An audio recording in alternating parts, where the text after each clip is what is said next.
Salve, salve, gente boa! Eu sou o professor Euclides, essa é a Escola Teófilos. Bem-vindos ao nosso canal. Estamos continuando com o nosso estudo sobre a obra dos Atos dos Apóstolos. Agora nós estamos na segunda parte da obra, que é a missão dos sete, a missão daquilo que nós vamos chamar de diácono, a diaconia. Bom, eu quero deixar meu agradecimento a todos aqueles que nos auxiliam, nos incentivam aqui no canal, aqueles que fazem isso de uma maneira formal ou de maneira anônima, de maneira especial, a professora Ana Lúcia Scapim, também a professora Márcia Aparecida Miguel Zepponi, ela que tem um Centro de Orientação Teológica Existencial. O contato está aqui embaixo na descrição do vídeo, juntamente com material de estudo e com notas, com bibliografia, né? Então, eu quero deixar também aqui um grande agradecimento a todos aqueles que estão compartilhando nas outras redes sociais, aqueles que estão também se afiliando aqui ao nosso canal. Você que fez isso, muito obrigado. Aquele que não fez, faça agora. Compartilhe, dê o seu gostei, o seu não gostei. Muito obrigado. Bom, vamos à aula. Como disse, nós vamos iniciar agora uma segunda parte. Nós vamos estudar a temática dos capítulos 6 ao capítulo 8, que é a missão de Estevão e Felipe, a missão dos sete. Né? Hoje iremos aprofundar essa nova instituição apostólica, né, dentro desse contexto dos Atos Apóstolos. Então, a comunidade cristã, ela vive um novo momento, né? Os apóstolos e a original comunidade cristã teve que se reorganizar de uma forma a partir do momento da ressurreição de Jesus. E ela foi crescendo, se desenvolvendo. E a comunidade cristã não tinha uma estrutura desde o início. Tinha que se organizar, seus próprios modos de viver, de rezar, de anunciar, de trabalhar.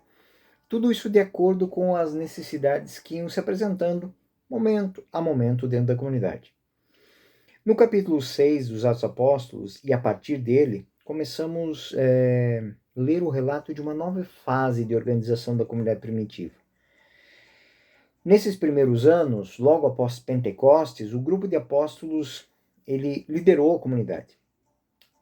Na verdade, ela era bastante pequena e era composta principalmente de pessoas do mundo judeu, todas de língua hebraica, todas vivendo em Jerusalém, enfim, era um pequeno grupo.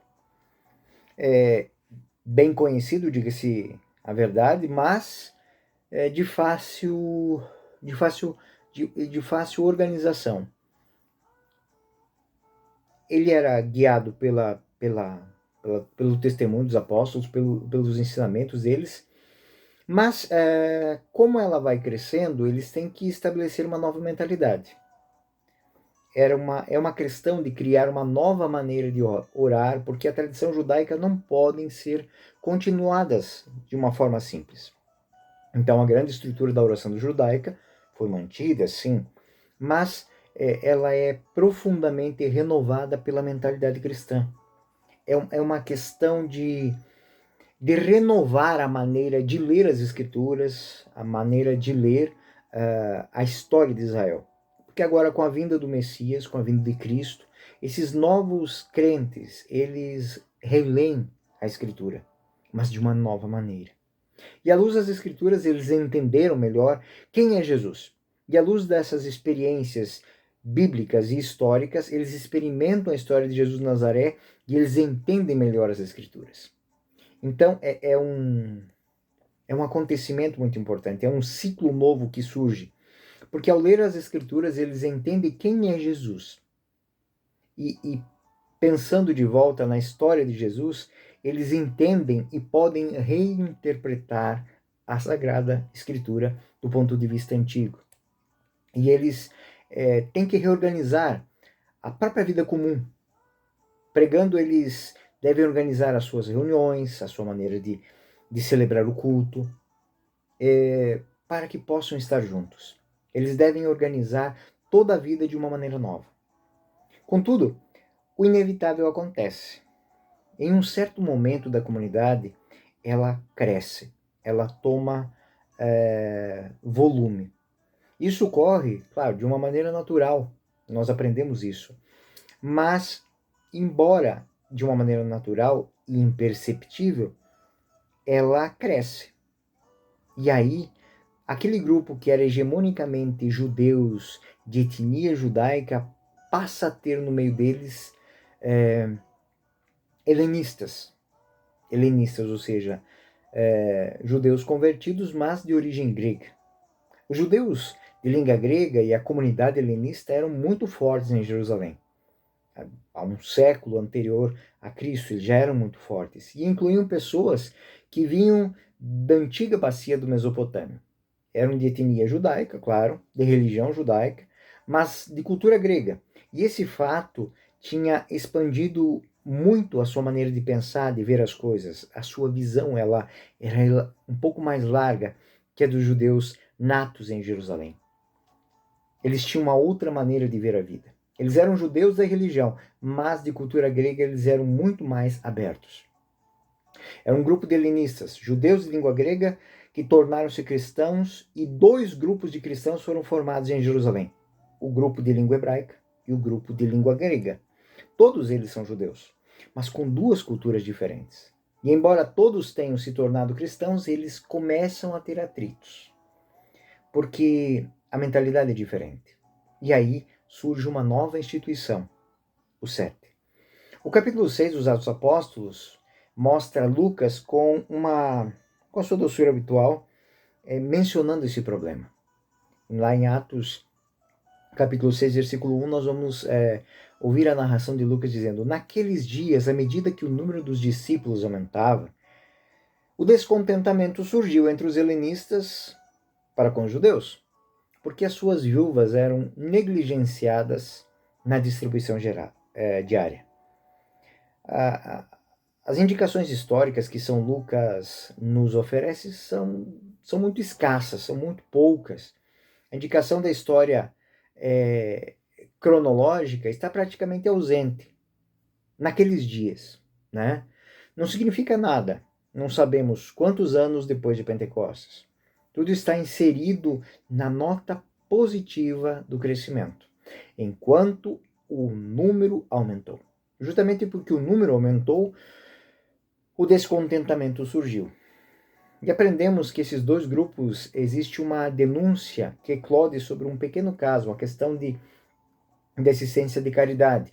Evidentemente, o grupo que lida com a distribuição dos alimentos ou ajuda das pessoas pobres é representado é repreendido pelos apóstolos por privilegiar os pobres cristãos de língua hebraica em relação aos cristãos de língua grega. Mas a razão do atrito é uma questão de caridade. Mas a tensão entre os dois grupos é maior a respeito de toda a abordagem.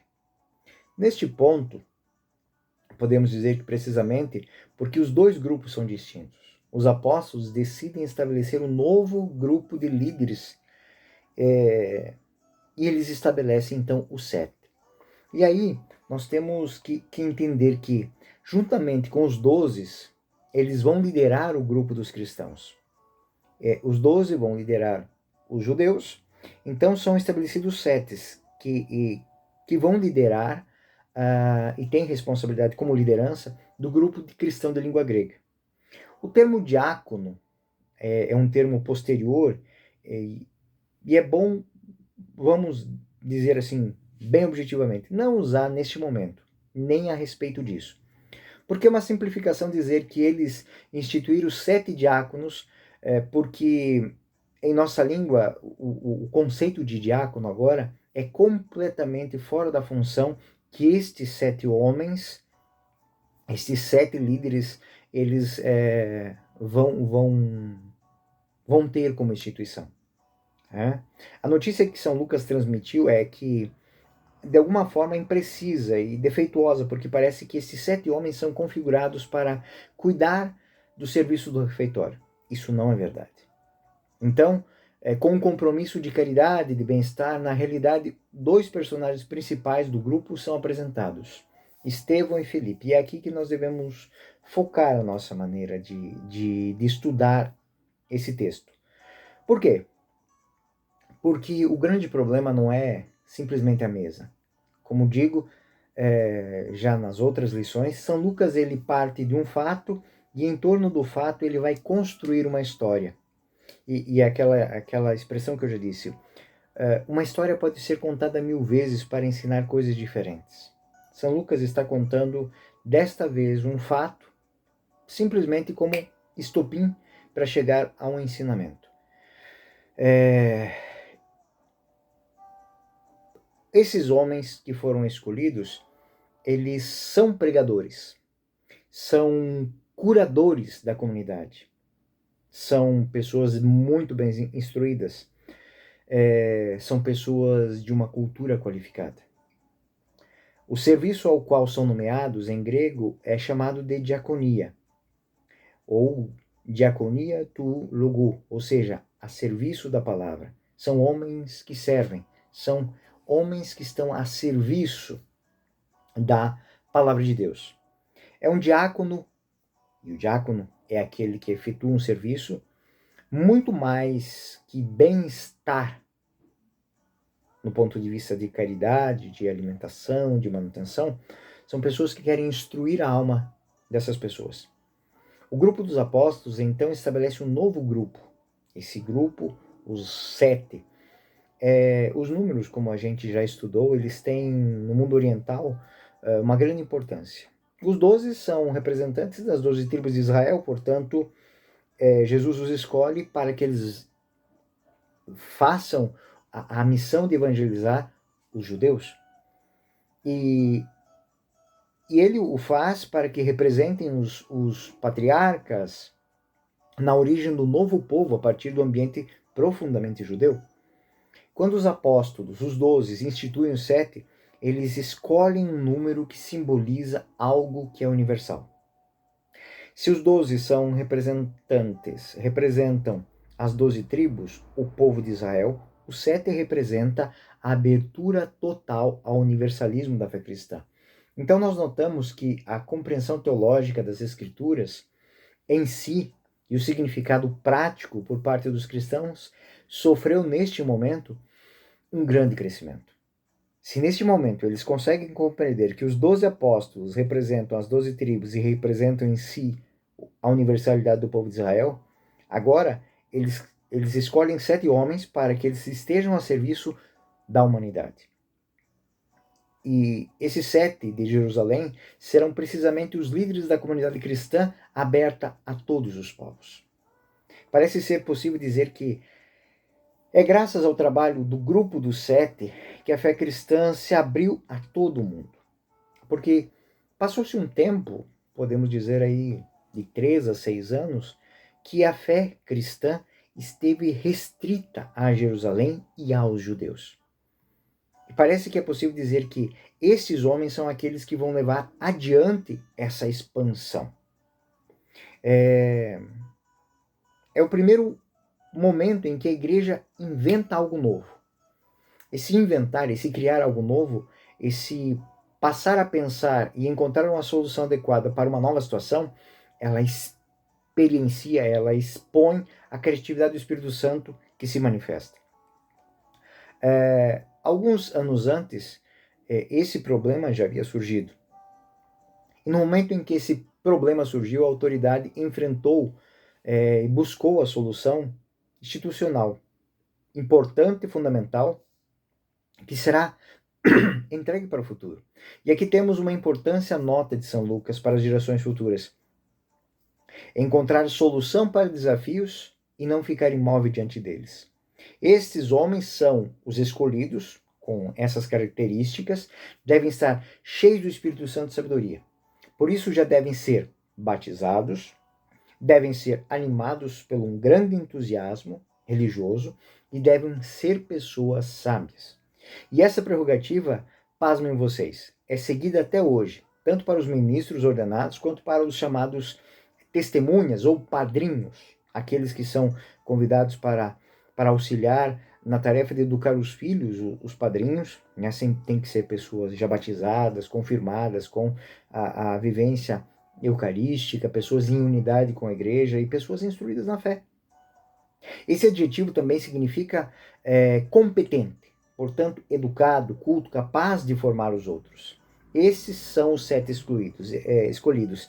Estevão, Filipe, Prócoro, Nicanor, Timão, Pármenas, Nicolau, um prosélito de Antioquia. E aqui é muito interessante. Esse um prosélito de Antioquia é uma nota interessante. Nicolau não é judeu, é um prosélito. Ou seja, é alguém que é estrangeiro, é um grego, mas que simpatiza-se com a cultura judaica, com o povo judeu.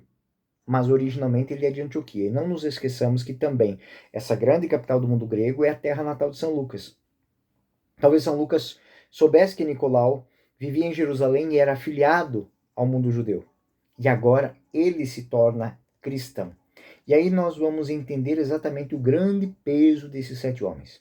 Neste momento, as autoridades de Jerusalém perceberam que a seita dos nazarenos, pescadores, homens simples, já está se tornando importante.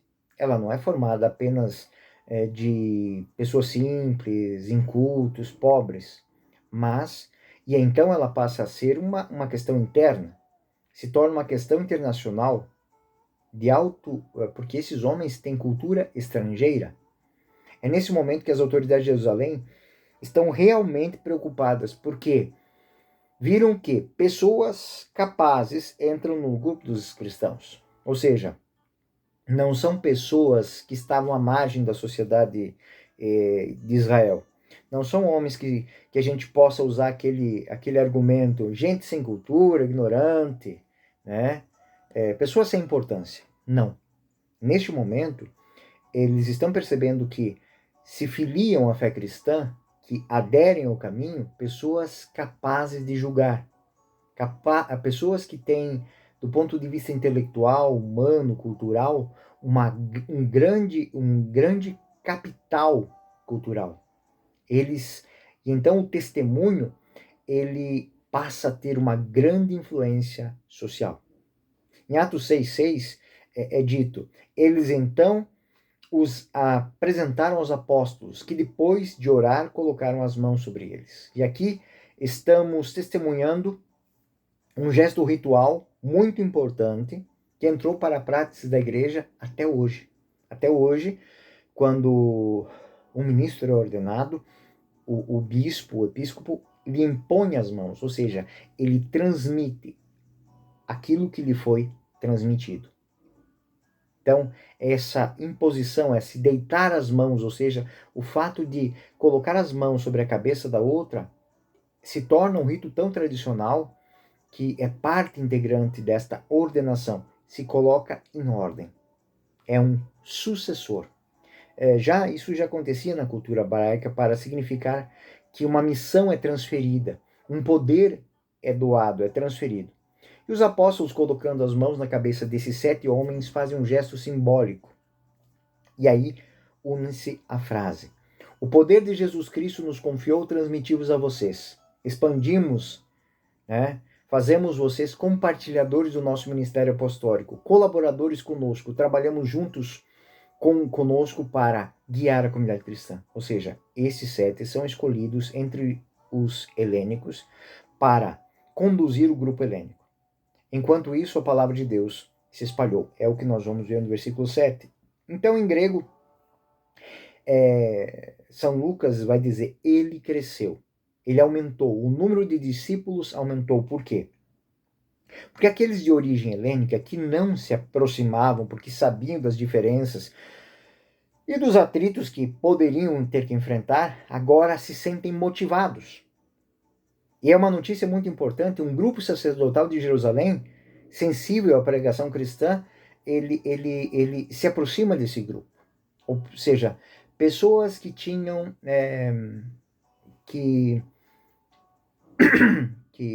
digamos assim, admiravam essas pessoas que se converteram, essas pessoas de cultura helênica que, conhecendo a filosofia, a teologia, se tinham se tornado cristãos, mas tinham se tornado judeus primeiramente, agora essas pessoas dão um passo a mais, eles se tornam cristãos. E o grupo sacerdotal, que não queria ser cristão para não ser jogado a um nível inferior, agora se vê motivado a aderir à fé cristã, porque não é mais uma seita judaica. Não é uma seita de gente pobre, inculta, não. Aqueles homens foram conquistados pelo peso da verdade de Jesus Cristo, apresentada pelos apóstolos, e esses homens que antes tinham aderido à fé judaica, agora aderiram à fé cristã. E esses homens eram admirados pelos judeus porque tinham aderido a esta fé. Eles tinham compreendido toda a história de Israel e eles tinham aderido à fé cristã, à fé judaica. Agora eles aderem à fé cristã. Isso faz com que muitos sacerdotes também façam a sua adesão, porque naquele momento a fé cristã está deixando de ser uma religião marginal para se impor como uma fé verdadeira, como uma fé digna de credibilidade. Esse grupo sacerdotal significa uma comunidade culta, rica, poderosa, significa um número o primeiro número de pessoas esparsos, significantes, agora é um grupo cristão numeroso, que tem um culto e com considerável possibilidade de estrutura e de meios, porque essas pessoas, elas vieram morar em Israel e trouxeram consigo todos os seus bens, e agora esses bens passam a ser dos cristãos. Então, essa dinâmica é uma dinâmica muito importante. O narrador, nesse momento, concentra a sua atenção no primeiro dos 7, que se dedica a ele o capítulo 6 e o capítulo 7. Nós estamos falando de Estevão.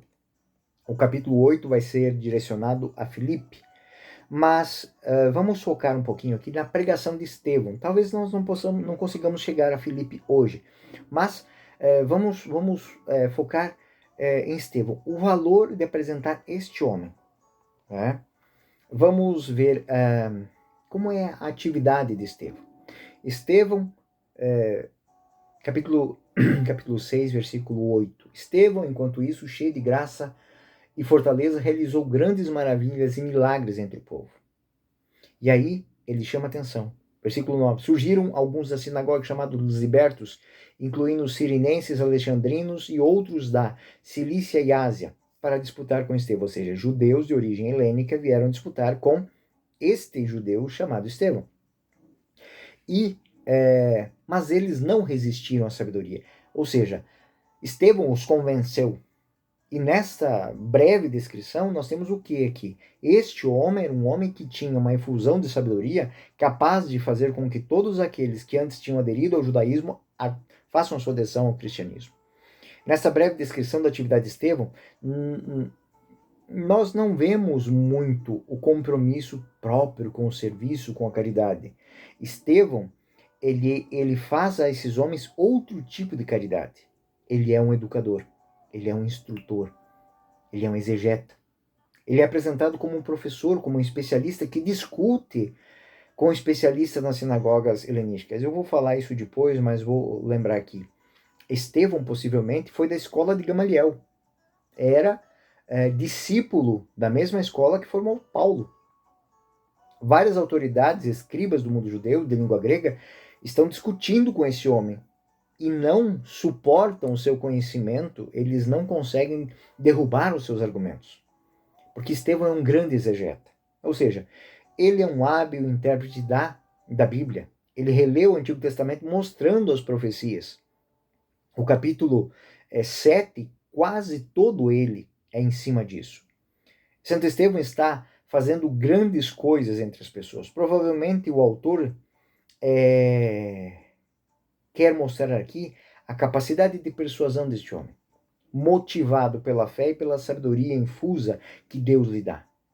Estevão mostra que aqueles que o ouvem estão convencidos de que Cristo é o Messias. E Lucas faz questão de mostrar isso. Eles não podem resistir à sabedoria de Estevão, eles reconhecem que ele tem uma sabedoria muito mais forte. E esta é a expressão literária com a qual o autor destaca o caráter. Ele diz: a sabedoria de Estevão é superior a seus oponentes. A única maneira de silenciar Santo Estevão, qual era? De silenciar este homem? É prendê-lo. é prendê-lo com falsas acusações, é silenciá-lo, já que não consegue silenciar o seu raciocínio, tem que buscar a força, tem que prendê-lo, tem que calá-lo. A única maneira de silenciá-lo, porque ele está sempre certo. Os oponentes não conseguem derrubar os seus argumentos. Então, devem silenciá-lo pela violência, porque ele é perigoso para a fé judaica. E versículo 11. Portanto, algumas pessoas gritaram, se agitaram e disseram: ouvimos ele proferir pronunciamentos blasfemos contra Moisés e contra Deus. É a acusação típica, blasfêmia, para a qual os judeus levam para julgamento.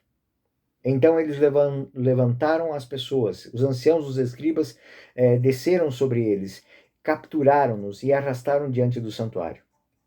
Ou seja, eles acusam de falso, usando de falsa testemunhas. Está parecendo com alguma coisa que vocês já viram? Sim, exatamente a mesma estrutura que foi usada com o Cristo é usada com Estevão. Então, eles apresentam falsa testemunha. São Lucas, ele conta a história de Estevão multiplicando os detalhes em paralelo com a história de Jesus. Não se engane, é exatamente isso. Ele faz isso de propósito e é um método literário para mostrar a continuidade. Quando há imposição das mãos, eles estão passando poder, estão passando ministério, estão passando mundos, mas também estão passando a autoridade.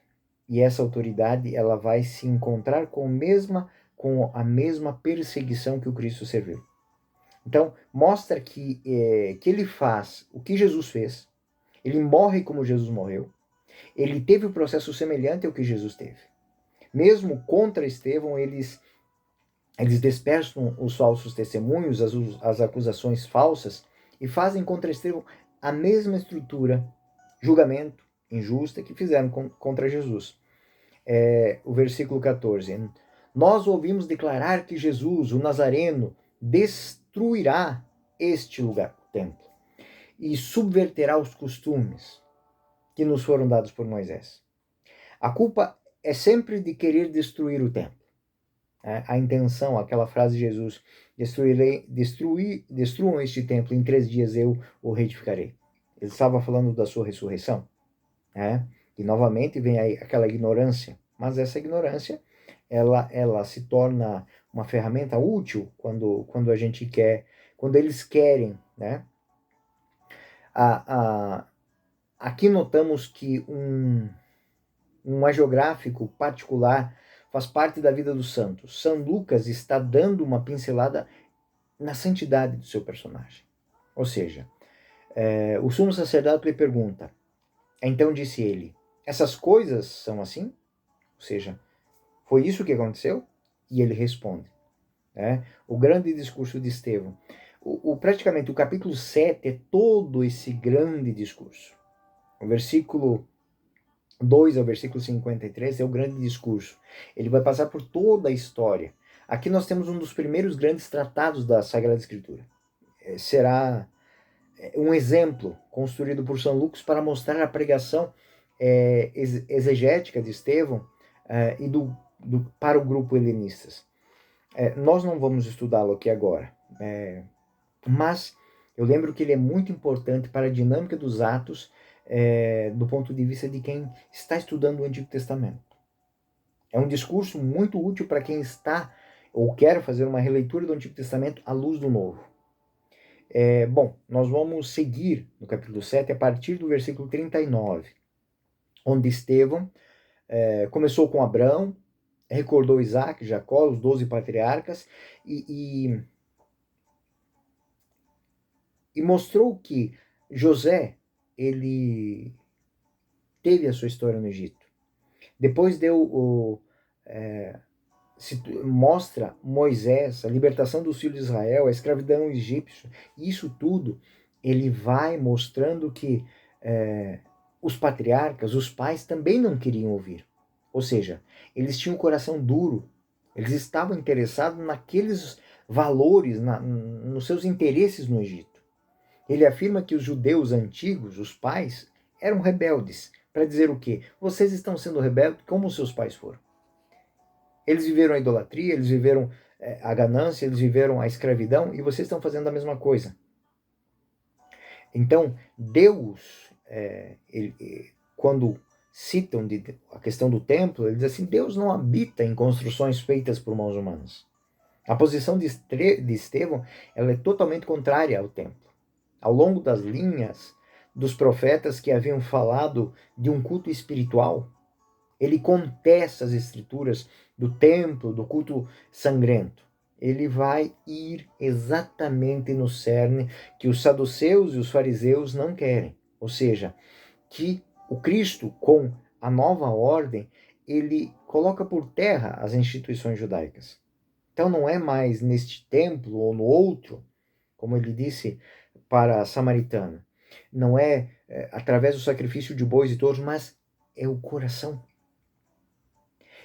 Estevão vai fazer uma grande visão geral da história. E aí ele vai dizer: vocês não estão acreditando de novo nisso. Vocês não acreditam em tudo isso. Então, isso é como um soco de punho fechado no queixo dessa sociedade. Essa sociedade que vive de ritos vazios. Então, Estevão diz palavras plenas de um julgamento terrível contra os judeus, contra os líderes judaicos. Versículo 51. Ó pessoas teimosas e pagãs de coração, de ouvidos, vocês sempre resistem ao Espírito Santo, como seus pais, vocês também. 52. Qual dos profetas seus pais não perseguiram? Eles mataram aqueles que previram a vinda do justo, do Messias, do Cristo, de quem agora se tornastes traidores e assassinos. Os profetas anunciaram, os pais mataram. Os justos vieram e vocês mataram. Vocês, que receberam a lei pelas mãos dos anjos, não as mantiveram. E Santo Estevão é duro, é extremamente duro.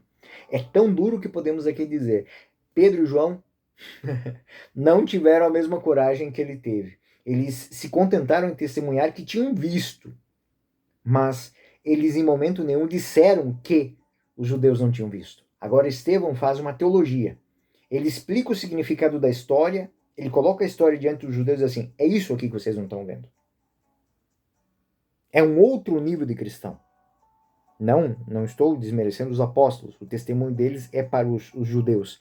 Mas agora, estes judeus não são judeus de origem hebraica, são judeus de origem helênica, onde palavras, imaginem, pessoas que deixaram a sua cultura helênica, estudaram, eles encontraram na fé judaica valores que eles não tinham no paganismo. Eles vieram para o judaísmo. Agora eles são colocados diante de uma realidade que eles não tinham pensado, que a fé judaica também pode sofrer uma melhoria. E aí Estevão está colocando isso para eles. O judaísmo não é ruim. Ruim é o que fizeram do judaísmo. Cristo veio para consertar, para curar, para levar o judaísmo a um outro nível. E é isso que vocês não estão vendo. Como os pais não viram o que estavam fazendo com o judaísmo, vocês não estão vendo também. Agora, vocês são chamados a dar, vamos usar uma palavra aqui, subir de nível. Né? E aí, nessa hora, vem a condenação. É a condenação porque eles não podem, eles não têm como resistir esse poder que existe na pregação de Estevão. Que não é uma pregação do visível, é uma pregação que toca a mente. Ela vai nos conceitos, ela vai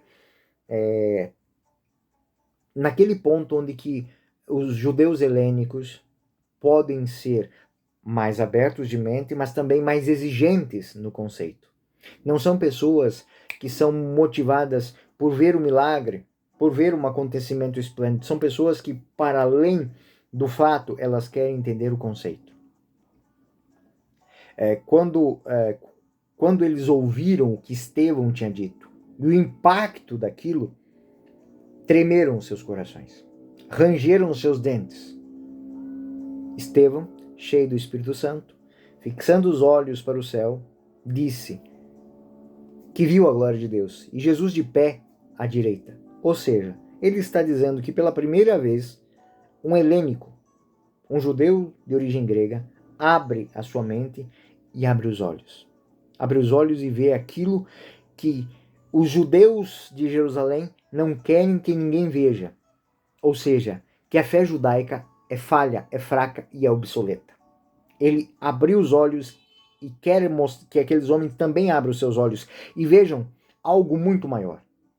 E essa expressão, podemos dizer, que é aquilo que serve como sentença de morte. É uma referência explícita a um ditado de Jesus, no momento da sua presença no santuário. O discípulo imitou o mestre até na morte. São Lucas lembra que quando o sumo sacerdote perguntou a Jesus: "Você é filho do Altíssimo?" Jesus respondeu: "Sim, eu sou." Mas eu vou dizer mais. Você verá os céus abertos, o Filho do Homem sentado à mão direita de Deus, vindo sobre as nuvens do céu. E ele está falando de si mesmo.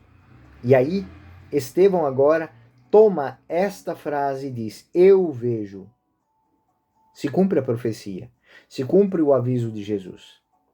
Alguns anos depois, Estevão, mesmo que antes do Sinédrio repetir as mesmas coisas, ele vai fazer o quê? Ele vê Jesus à mão direita de Deus.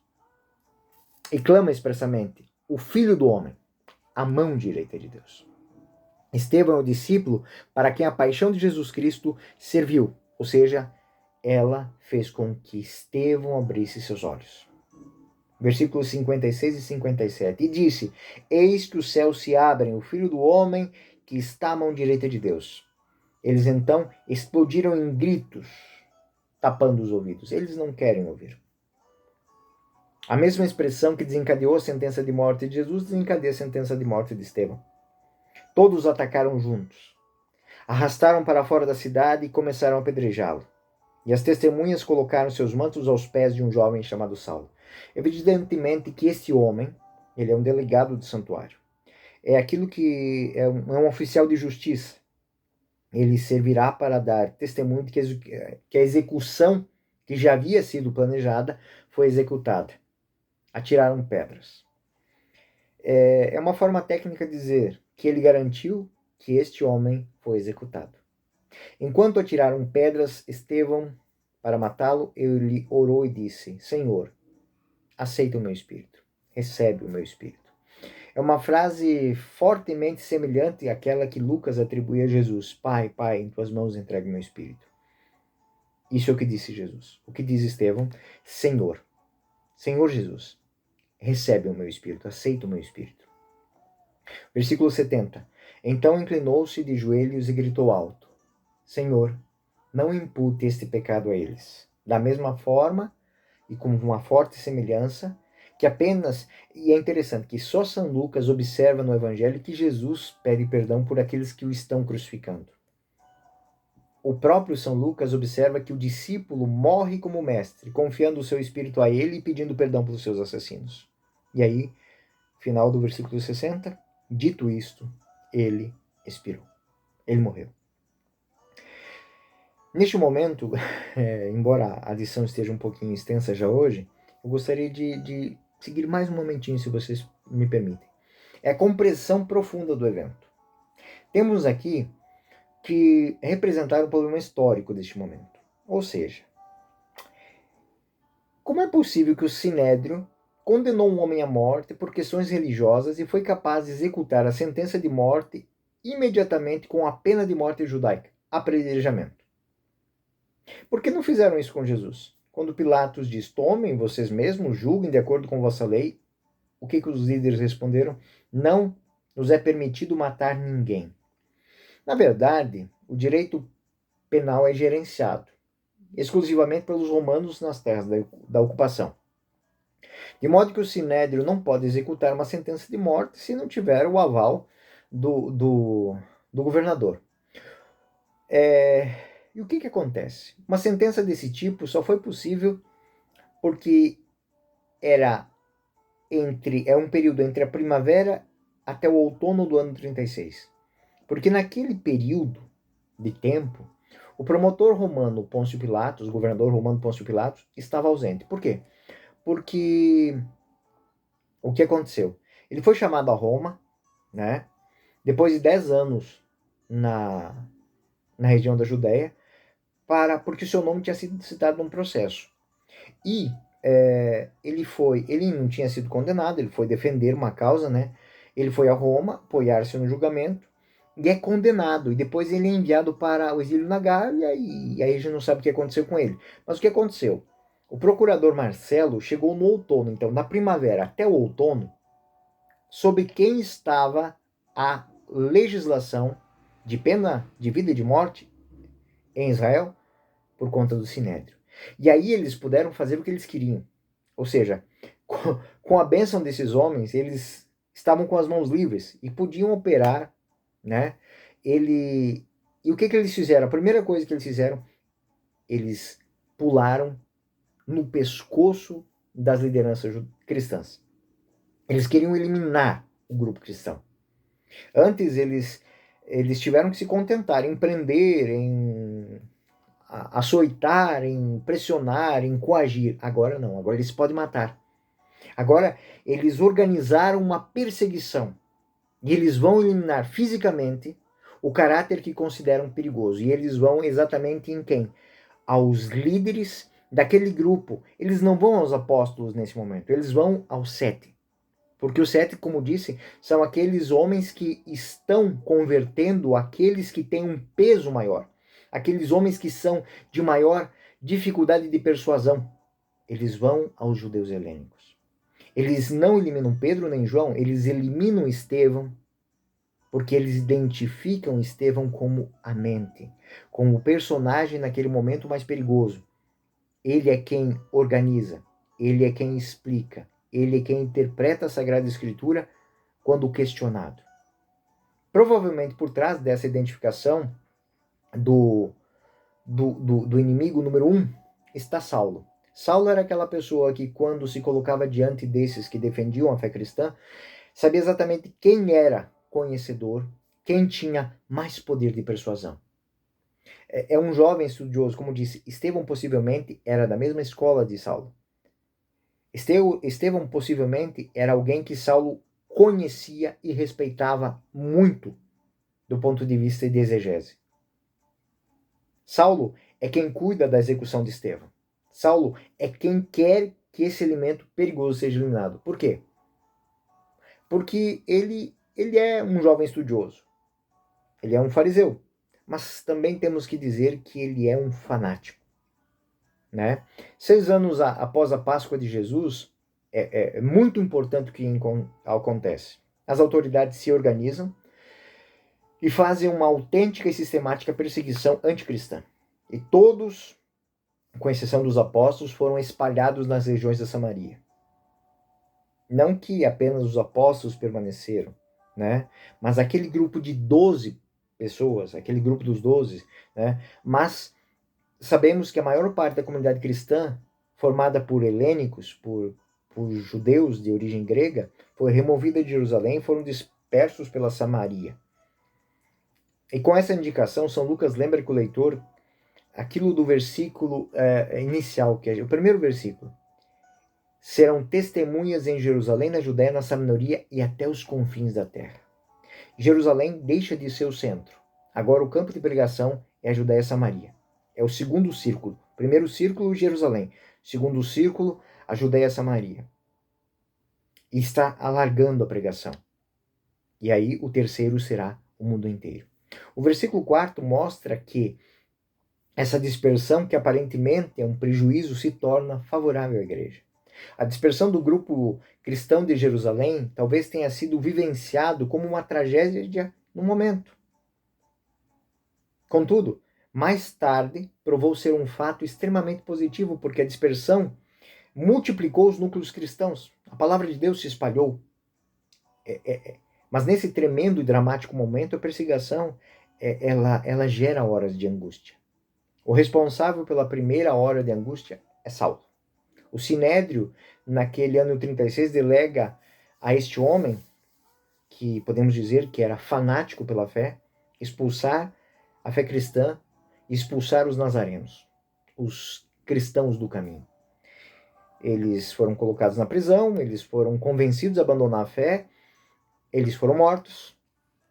E aqueles que não querem incorrer nessas incursões policiais deixaram Jerusalém. Mas isso significa que perderam seus bens, que perderam o seu ambiente social, ou seja, eles perderam tudo. Eles trocaram tudo o que possuíam, mas não abandonaram a sua fé. Eles foram viver a sua fé em outro lugar. E São Lucas, com uma habilidade de um narrador, só menciona o problema, mas não o desenvolve. Ele vai retornar isso com Paulo lá no capítulo 8. E aí segue para o outro dos 7, Felipe. E este vai ser o tema da nossa próxima lição. Muito obrigado pela sua atenção. Até o próximo vídeo. Eu sou o professor Euclides, essa é a Escola Teófilos. Bem-vindos ao nosso canal. Ficam com Deus. Até a próxima.